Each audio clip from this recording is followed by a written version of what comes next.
Dictation अभ्यास 3। Get ready after 5 second. Start.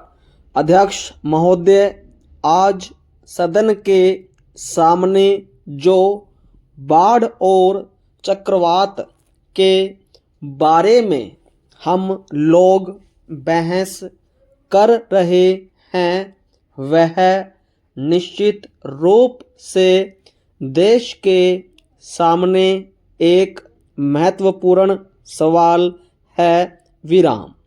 Orissa, Bengal, Andhra Pradesh, Bihar आदि सभी जगहें बाढ़ आई है, लेकिन यह उड़ीसा की बाढ़ की विशेषता है कि वहाँ पर बाढ़ के साथ चक्रवात भी हुआ। विराम।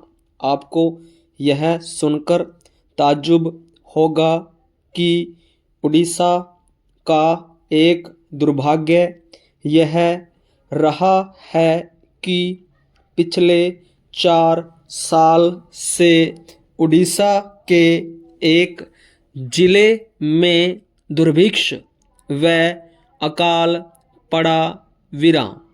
उसके बाद सन 1967 में कर्नाटक जिले में चक्रवात आया।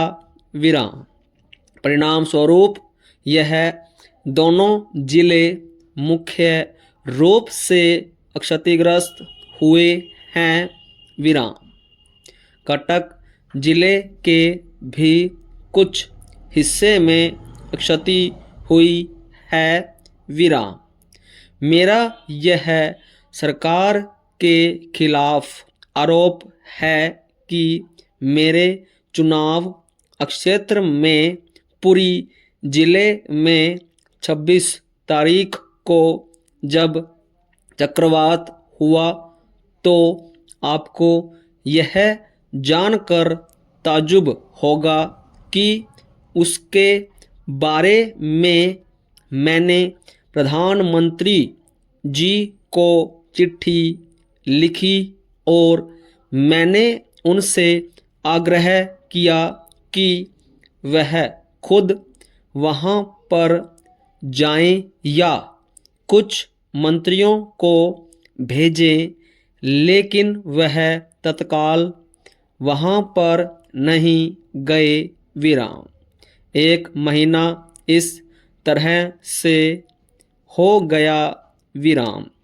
अब जाकर केंद्रीय सरकार की ओर से कुछ विशेषज्ञ वहाँ पर गए हैं। विराम।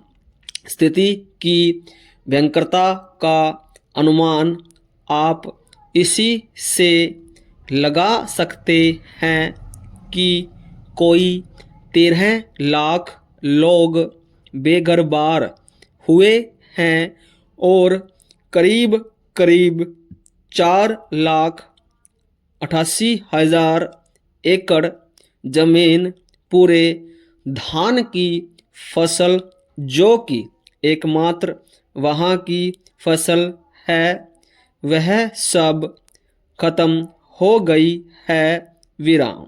सवाल अब यह है कि इन 13 लाख लोगों का पुनर्वास कैसे किया जाए। विराम।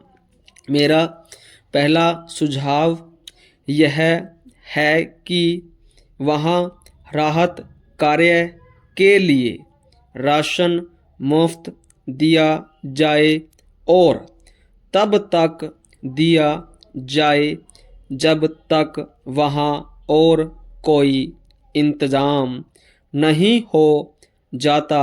विराम। आपको यह भी पता है कि वहाँ पर बच्चों की पढ़ाई काफ़ी पीछे रह गई है। विराम। हाई स्कूल और प्राथमिक स्कूल गिर चुके हैं। विराम। इसलिए वहाँ के बच्चों की फीस माफ़ की जाए और परीक्षाएं कुछ समय के लिए स्थगित की जाए। विराम।